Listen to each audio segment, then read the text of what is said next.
माता लक्ष्मी, जिनकी एक कृपा दृष्टि फकीर को भी मालामाल बना देती है, परंतु यदि वे रुष्ट हो जाए तो मालामाल व्यक्ति भी कंगाल हो जाता है।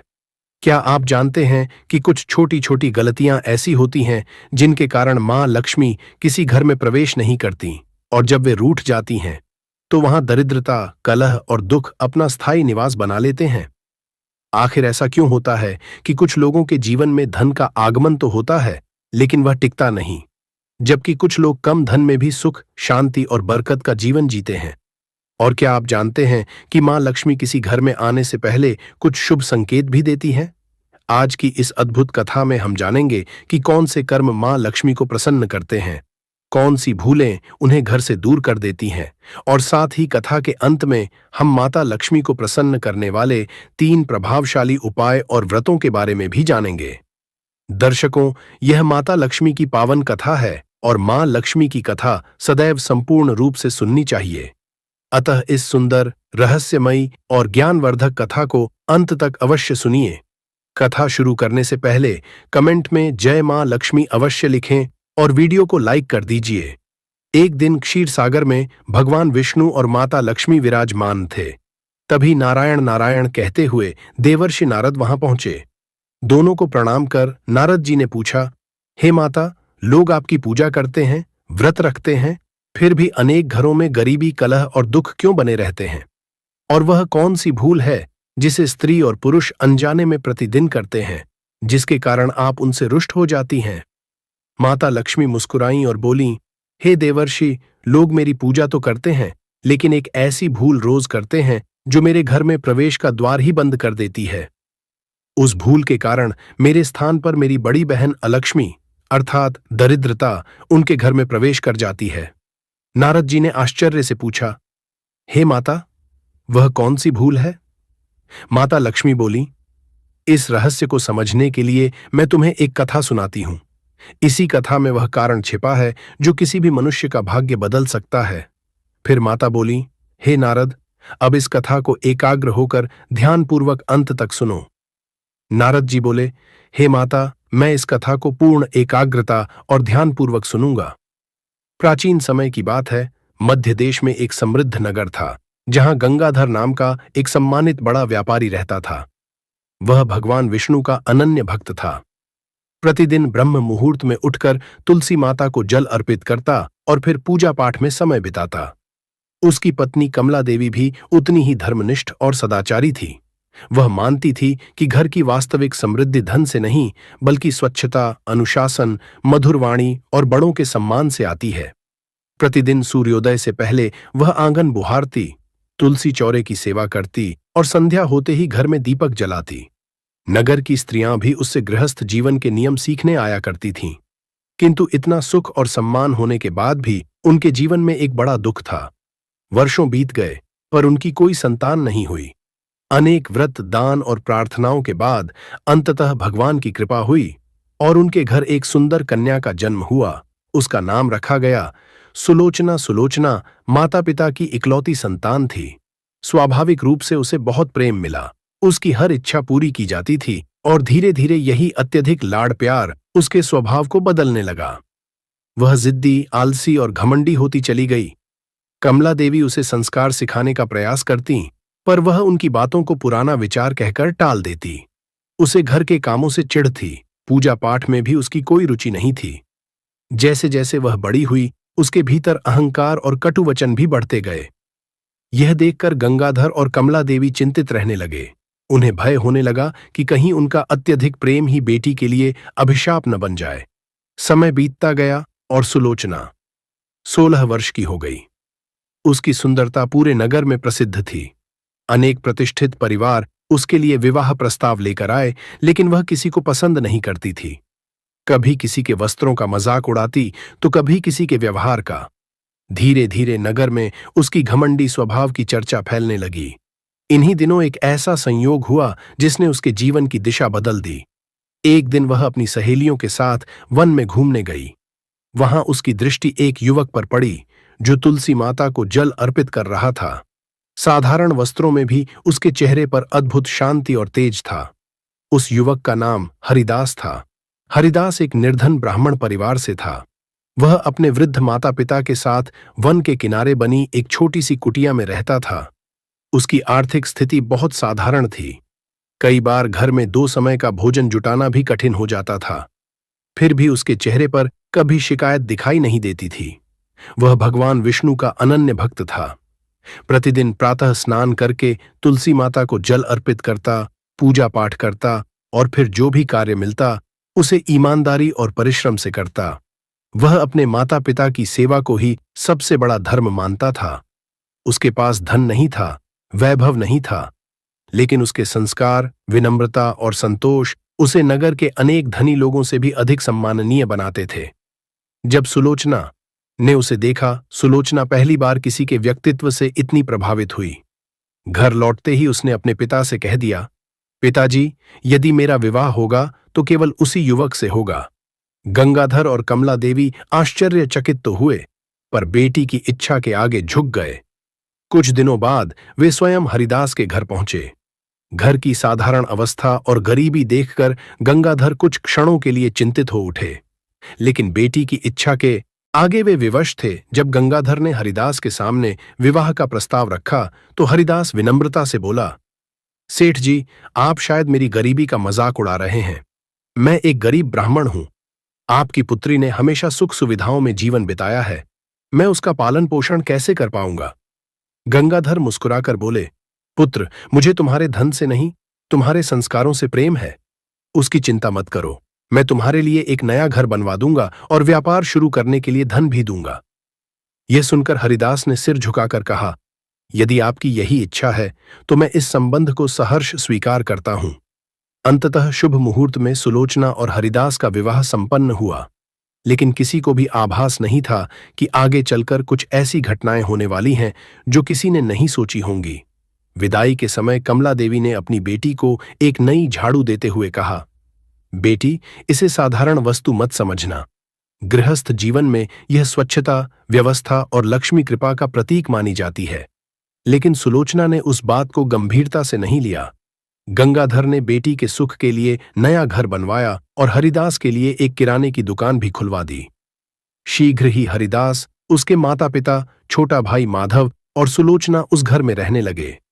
उस समय किसी ने नहीं सोचा था कि एक ओर सुलोचना का अहंकार और दूसरी ओर माधव की बदलती संगति आने वाले समय में पूरे परिवार के जीवन को गहरे संकट में डालने वाली है। शुरुआत के कुछ दिन सुलोचना प्रसन्न रही। नया घर, पति का प्रेम और सभी सुविधाएं पाकर उसे लगा कि जीवन पहले से भी अधिक सुखमय हो गया है। हरिदास भी अपनी पत्नी को खुश रखने का पूरा प्रयास करता था।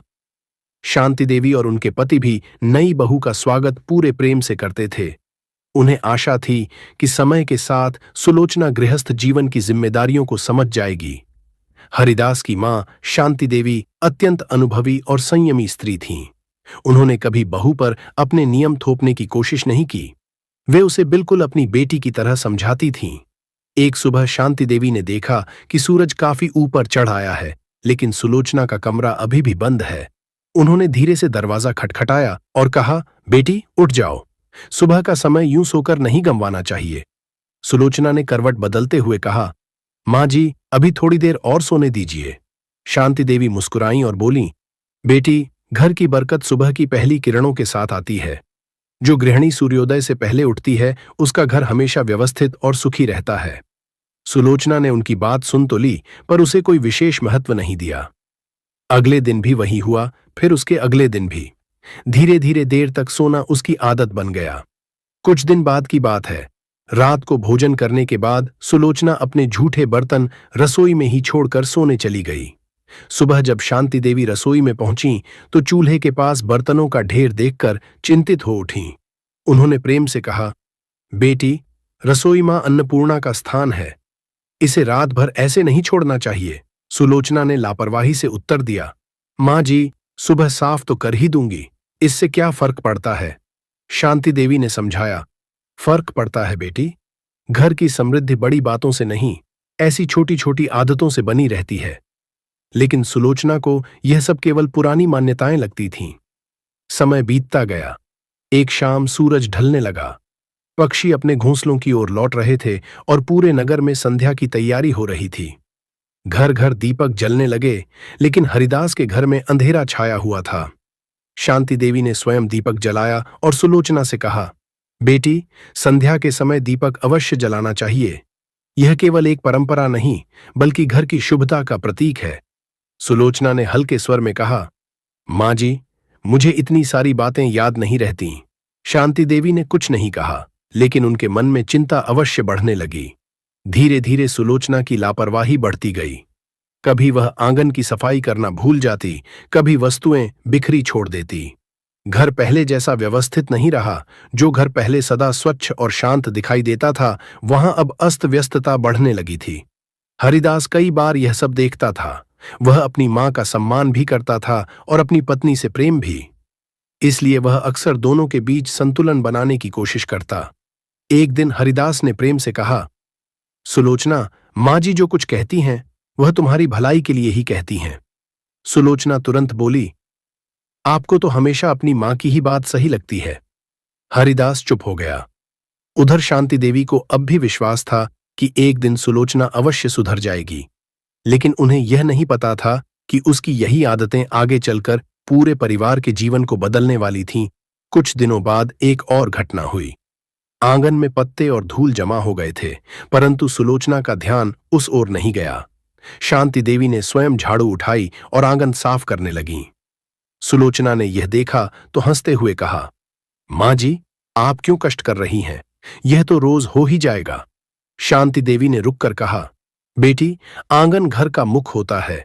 जो आंगन गंदा रहता है, वहां मां लक्ष्मी का आगमन नहीं होता, क्योंकि वे सदैव स्वच्छ और व्यवस्थित स्थानों में ही निवास करना पसंद करती हैं, बल्कि वह देखकर ही लौट जाती हैं। आंगन की सफाई रोज सुबह सूर्योदय से पहले हो जानी चाहिए। सुलोचना ने सिर हिला दिया, परंतु अगले दिन फिर वही हुआ। आंगन में पत्ते बिखरे रहे। ठीक इसी दौरान एक दिन सुलोचना की नजर अपनी सास के हाथ में पकड़े पुराने झाड़ू पर पड़ी, जो वे अपने पुराने घर से साथ लाई थीं। शांति देवी मानती थीं कि झाड़ू में मां लक्ष्मी का वास होता है और इसी कारण वे उसे बहुत आदर से रखती थीं। सुलोचना ने व्यंग्य भरे स्वर में कहा, मां जी, मेरे पिता ने इतना बड़ा घर दिया है और आप यह फटा पुराना झाड़ू लेकर घूमती हैं। अब से इसे मुझे दिखना नहीं चाहिए। शांति देवी ने कुछ नहीं कहा, चुपचाप झाड़ू एक कोने में रख दिया। अगले ही दिन जब सुलोचना अपनी सहेलियों के साथ हंसी मजाक कर रही थी, उसकी सास झाड़ू लगाते हुए वहां से गुजरी। सुलोचना का गुस्सा फूट पड़ा। उसने अपनी सास के हाथ से झाड़ू छीनकर बाहर फेंक दी और चिल्लाई, बूढ़ी औरत, तुम मेरी सहेलियों के सामने मेरी बेइज्जती कर रही हो। इस घर में रहना है तो मेरे नियमों से रहना होगा। यह सुनकर शांति देवी का हृदय टूट गया। उन्होंने अंतिम बार समझाने की कोशिश की, बेटी, झाड़ू, दीपक, स्वच्छ आंगन, स्वच्छ रसोई, समय पर उठना, ये सब अलग अलग बातें नहीं हैं। ये सब मिलकर घर की बरकत बनाते हैं। यदि एक भी नियम टूटे तो धीरे धीरे बाकी सब भी कमजोर पड़ने लगते हैं। परंतु सुलोचना ने एक नहीं सुनी। उस शाम जब हरिदास घर लौटा तो उसे सारी बात पता चली। उसने अपनी मां को बहुत समझाया, पर शांति देवी का मन टूट चुका था। उन्होंने कहा, बेटा, जहां सम्मान नहीं होता वहां रहना कठिन हो जाता है। इन्हीं दिनों शांति देवी की चिंता एक और कारण से बढ़ गई थी। उनका छोटा बेटा माधव धीरे धीरे गलत संगति में पड़ चुका था। जो माधव कभी अपने बड़े भाई के साथ दुकान संभालता था, अब दिन भर आवारा युवकों के साथ घूमता रहता। पहले ताश खेलना शुरू किया, फिर जुए की लत लग गई।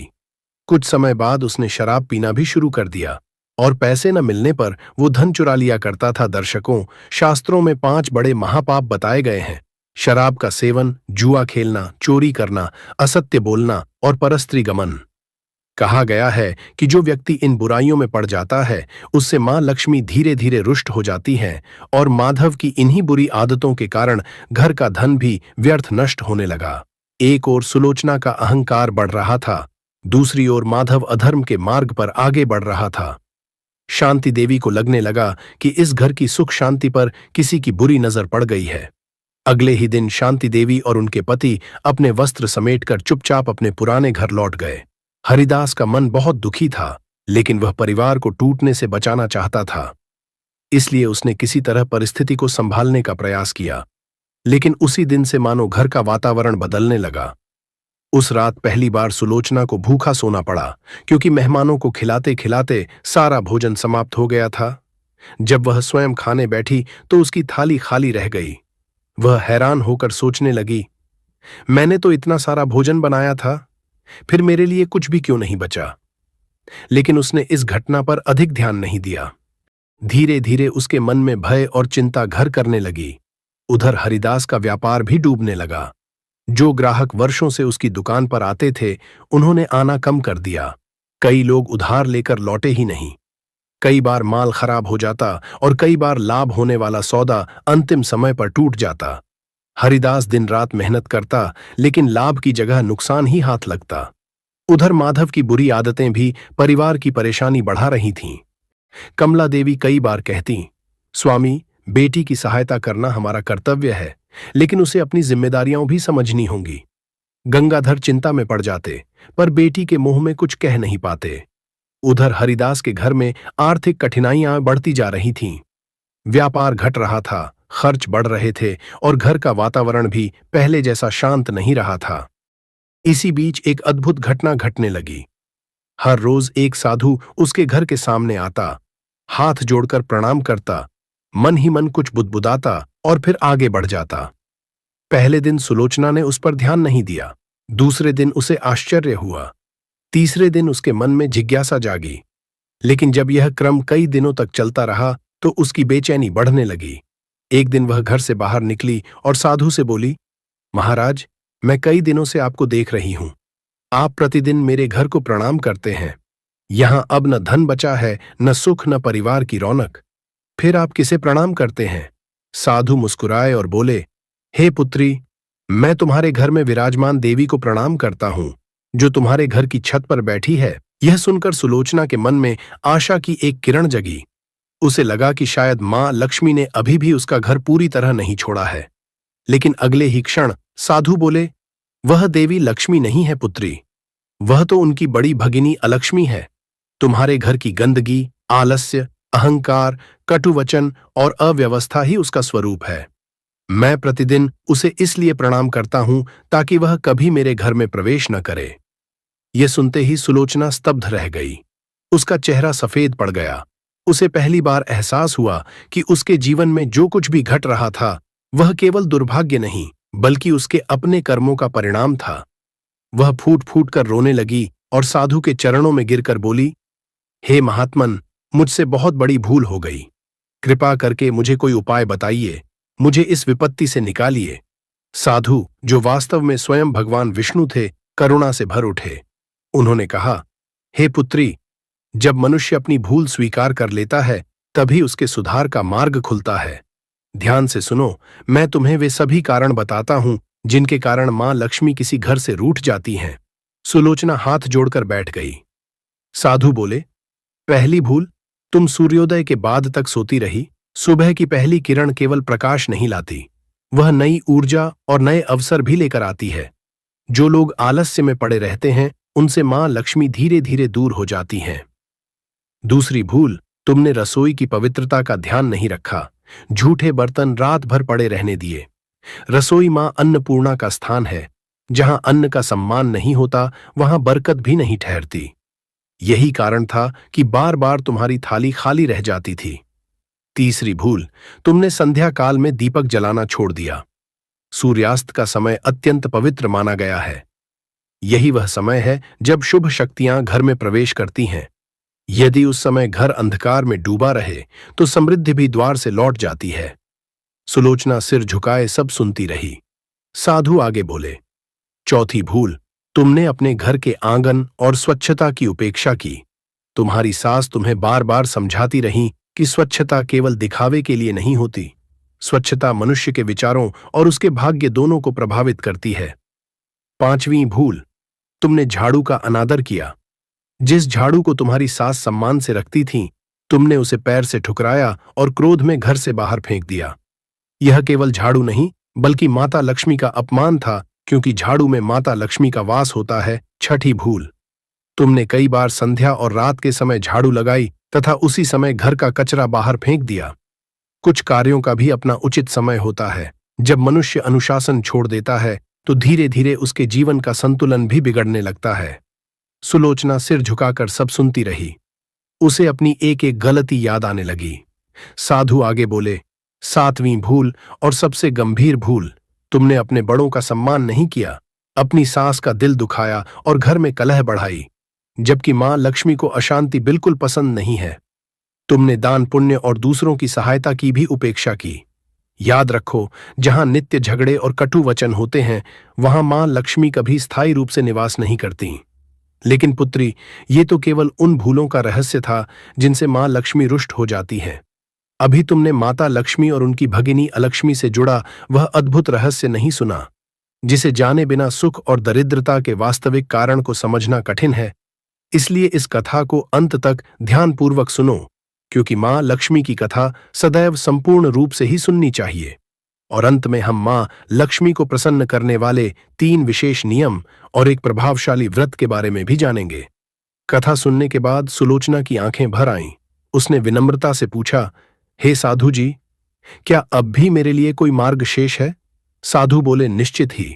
साधु बोले, पुत्री, घर को स्वच्छ रखो, साथ ही शराब, जुआ, चोरी, असत्य और व्यभिचार जैसे 5 बड़े महापापों से दूर रहो, क्योंकि ये परिवार की बरकत को नष्ट कर देते हैं। तब साधु बोले, और याद रखो, जब मां लक्ष्मी किसी घर से जाती है तो दरिद्रता वहां अपना स्थान बना लेती है। यह सुनकर सुलोचना का मन और भी जिज्ञासु हो उठा। उसने हाथ जोड़कर साधु से पूछा, हे महाराज, आप बार बार मां लक्ष्मी की इस भगिनी अलक्ष्मी का नाम लेते हैं। कृपया मुझे बताइए, यह दरिद्रता की देवी कौन है? इनकी उत्पत्ति कैसे हुई? और मां लक्ष्मी से इनका क्या संबंध है? मैं यह संपूर्ण कथा सुनना चाहती हूं। साधु ने स्नेह भरी दृष्टि से सुलोचना की ओर देखा और कहा, पुत्री, तुमने उचित प्रश्न पूछा है। जो यह कथा समझ लेता है, वह फिर कभी इन दोनों देवियों के बीच के भेद को नहीं भूलता। ध्यान से सुनो। जब समुद्र मंथन हुआ, तब उसमें से अनेक रत्न और देवियाओं प्रकट हुईं।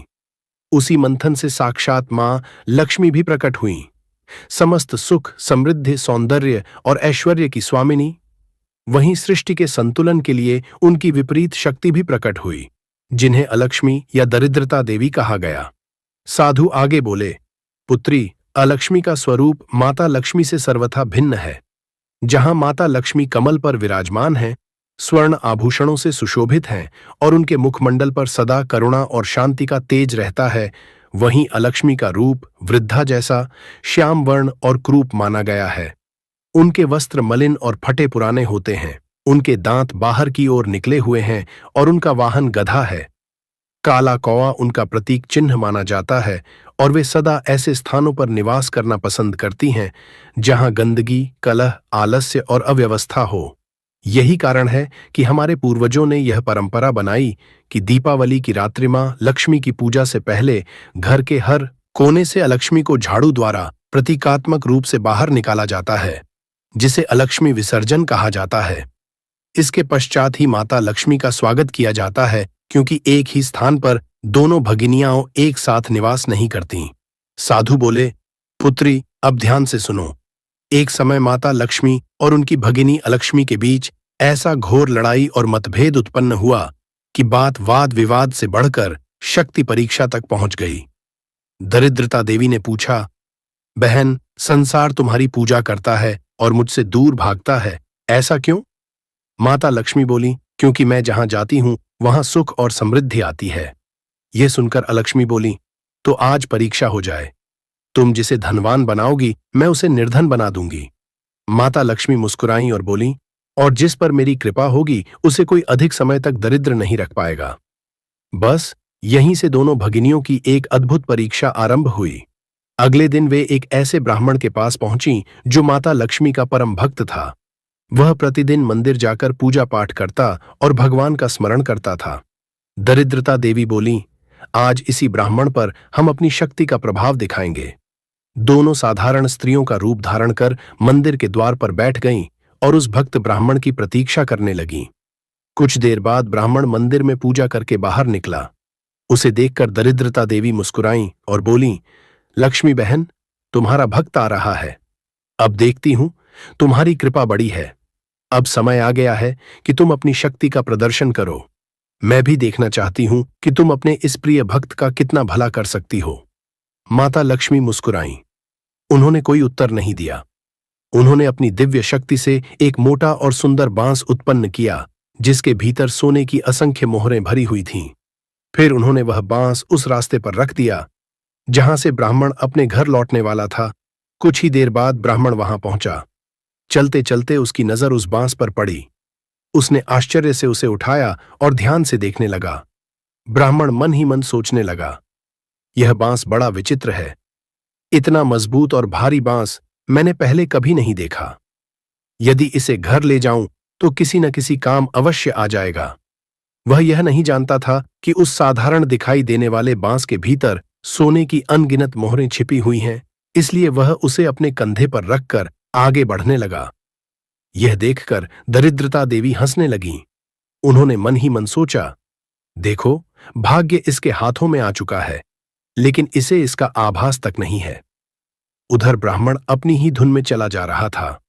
कुछ दूर जाने के बाद उसे रास्ते में एक युवक मिला। वह युवक अपने घर के लिए चारपाई बनवा रहा था। उसकी नजर जैसे ही उस मजबूत बांस पर पड़ी, वह प्रसन्न हो उठा।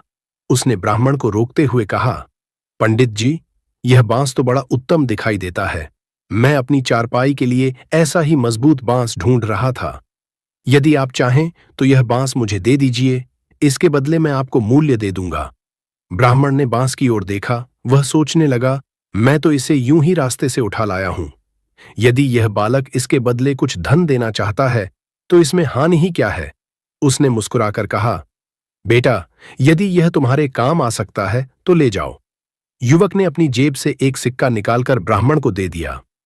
ब्राह्मण ने प्रसन्न होकर वह एक सिक्का रख लिया और बांस उसे सौंप दिया। उधर मोहरों से भरा वह बांस अब युवक के हाथ में था और ब्राह्मण केवल एक सिक्का को ही अपना लाभ समझकर आगे बढ़ गया। यह दृश्य देखकर दरिद्रता देवी खिलखिलाकर हंस पड़ीं। उन्होंने माता लक्ष्मी से कहा, देखा बहन, तुमने अपने भक्त को धनवान बनाने के लिए मोहरों से भरा बांस दिया था, लेकिन मेरे प्रभाव के कारण वह उसे एक सिक्का में बेच आया। युवक ने वह भारी बांस ब्राह्मण से एक सिक्का में खरीद लिया। ब्राह्मण भी प्रसन्न हो गया। उसे लगा कि रास्ते में पड़ी एक साधारण वस्तु के बदले उसे एक सिक्का मिल गया। कुछ दूर चलने के बाद ब्राह्मण एक तालाब के पास पहुंचा। उसने अपना कमंडल किनारे रखा और पूजा के लिए कुछ पुष्प तोड़ने चला गया।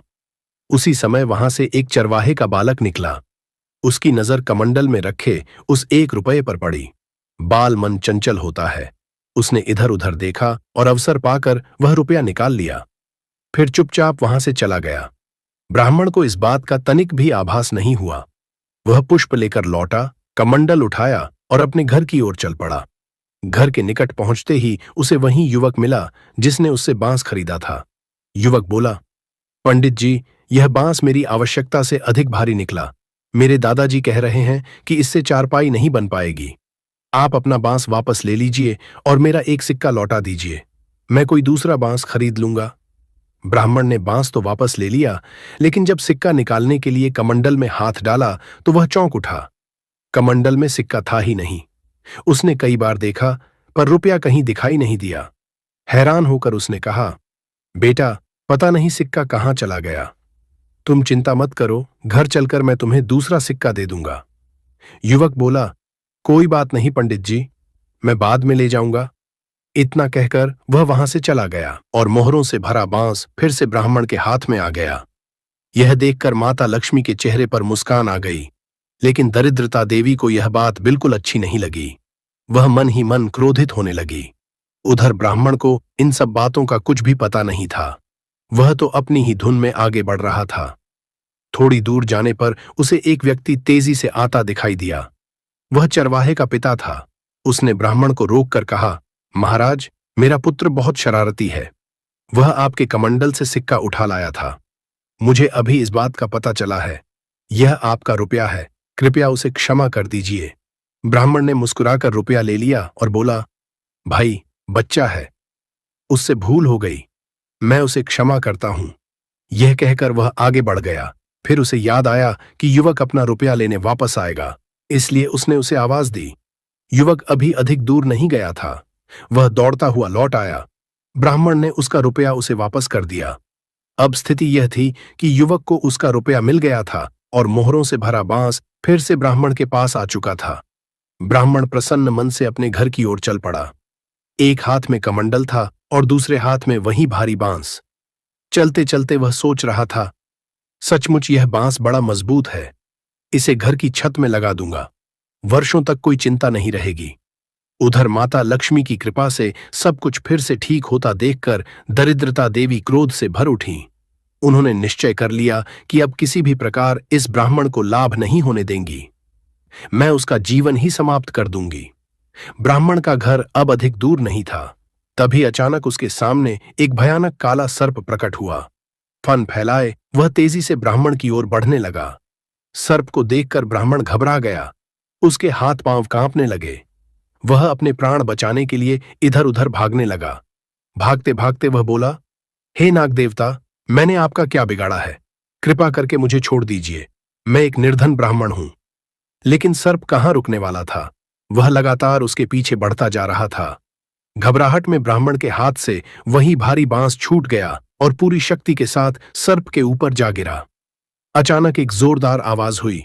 बांस के गिरते ही वह बीच से फट गया। बांस के भीतर छिपी हुई सोने की असंख्य मोहरें चारों ओर बिखर गईं।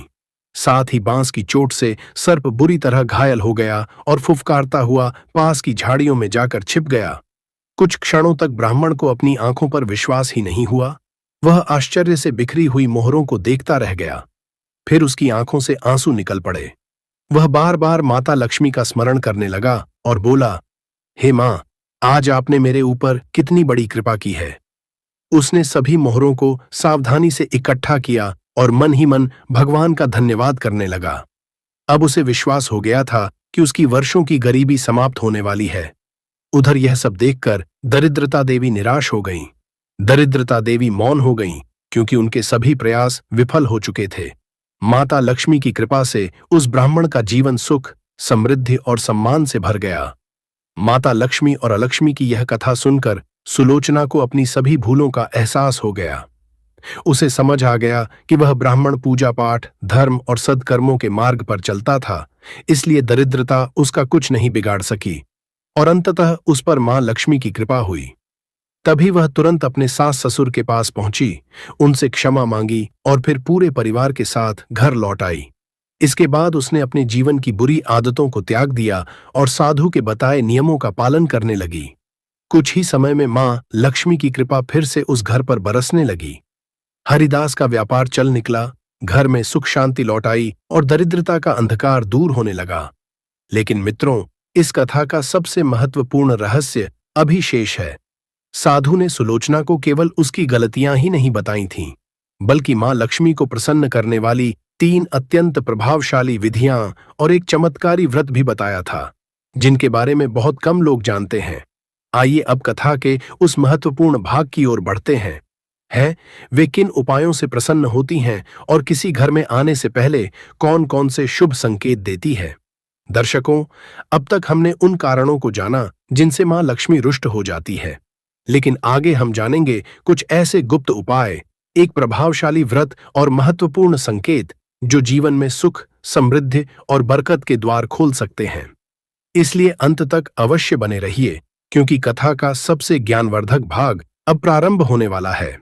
पहली विधि, वैभव लक्ष्मी व्रत। दर्शकों, माता लक्ष्मी को प्रसन्न करने का दूसरा अत्यंत प्रभावशाली उपाय है वैभव लक्ष्मी व्रत। शास्त्रों में बताया गया है कि जो व्यक्ति श्रद्धा और विश्वास के साथ शुक्रवार के दिन यह व्रत करता है, उसके जीवन से आर्थिक कष्ट धीरे धीरे दूर होने लगते हैं और घर में सुख, समृद्धि तथा सौभाग्य का वास होता है। एक कथा के अनुसार सावित्री नाम की एक धर्मपरायण स्त्री का जीवन अत्यंत कठिनाइयों से भर गया था। उसके पति को जुआ, शराब और बुरी संगति की आदत लग गई थी, जिससे घर की सारी सुख शांति समाप्त हो गई।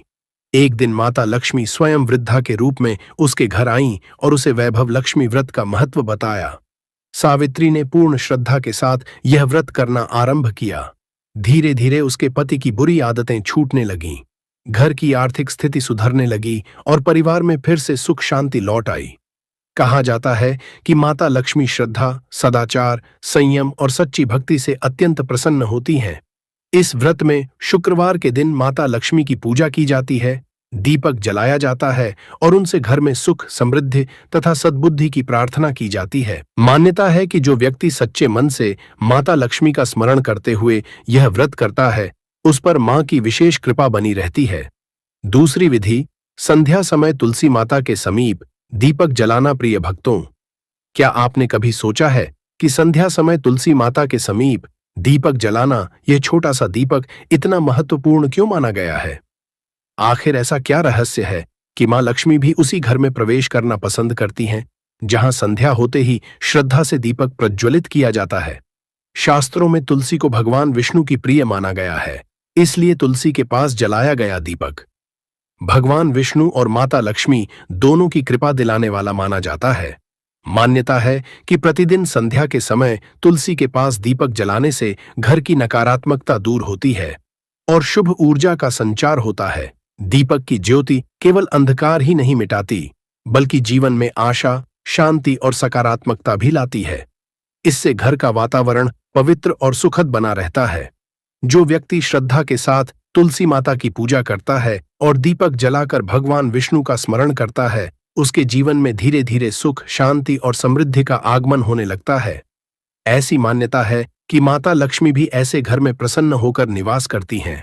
दीपक जलाते समय एयुएम नमो भगवते वासुदेवाय या एयुएम तुलसी देव्यै विद्महे विष्णु प्रियाय धीमहि तन्नो वृंदा प्रचोदयात् मंत्र का जप करना अत्यंत शुभ माना गया है। तीसरी विधि, शुक्रवार को मुख्य द्वार पर स्वस्तिक एवं घर से टूटी फूटी वस्तुओं का त्याग। प्रिय भक्तों, क्या आप जानते हैं कि घर का मुख्य द्वार वह स्थान है जहां से माता लक्ष्मी सबसे पहले प्रवेश करती हैं? इसलिए शास्त्रों में इस द्वार की शुद्धता और सजावट को अत्यंत महत्वपूर्ण माना गया है। एक प्रसिद्ध कथा के अनुसार सुंदरलाल नाम का एक व्यापारी था, जिसका व्यापार वर्षों से ठप पड़ा हुआ था। एक संत ने उसके घर का द्वार देखकर कहा, तुम्हारे द्वार पर टूटी चौखट और बेकार पड़े सामान का ढेर है, यहां से तो मां लक्ष्मी लौट ही जाएंगी।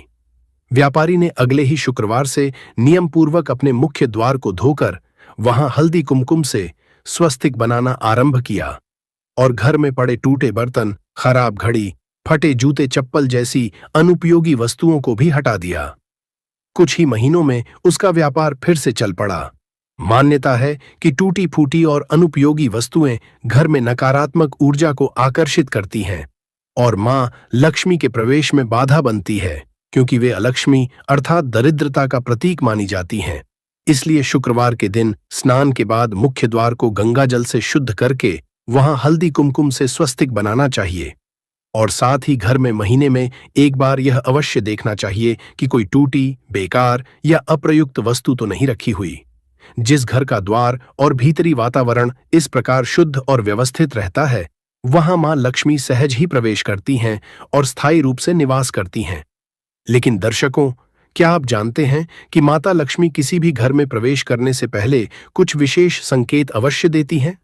ये संकेत इस बात का संकेत होते हैं कि आपके जीवन से दरिद्रता दूर होने वाली है और सुख, समृद्धि तथा सौभाग्य आपके द्वार पर आने वाले हैं। आइए जानते हैं वे शुभ संकेत कौन कौन से हैं। दर्शकों, शास्त्रों में कहा गया है कि माता लक्ष्मी जब किसी घर पर प्रसन्न होती हैं और वहां स्थायी रूप से निवास करने का विचार करती हैं, तो उससे पहले कुछ शुभ संकेत अवश्य देती है। जो व्यक्ति इन संकेतों को समझ लेता है, वह जान जाता है कि उसके जीवन में सुख, समृद्धि और सौभाग्य का आगमन होने वाला है। पहला संकेत यह है कि घर का वातावरण अचानक पहले से अधिक शांत और सुखद होने लगता है। परिवार के सदस्यों के बीच चल रहे मनमुटाव कम होने लगते हैं, क्रोध और कलह घटने लगती है तथा घर में प्रेम और सद्भाव का वातावरण बनने लगता है। यह माता लक्ष्मी की कृपा का सबसे बड़ा संकेत माना गया है। दूसरा संकेत यह है कि घर की तुलसी और अन्य पौधे अचानक हरे भरे और स्वस्थ दिखाई देने लगते हैं। मान्यता है कि जहां सकारात्मक ऊर्जा बढ़ती है, वहां प्रकृति भी अपना शुभ प्रभाव दिखाने लगती है। तीसरा संकेत स्वप्न से जुड़ा है। यदि किसी व्यक्ति को स्वप्न में सोना, चांदी, मोती, कलश, मंदिर या स्वच्छ जल दिखाई दे, तो इसे धन और सौभाग्य के आगमन का संकेत माना जाता है। चौथा संकेत यह है कि लंबे समय से रुके हुए कार्य अचानक बनने लगते हैं।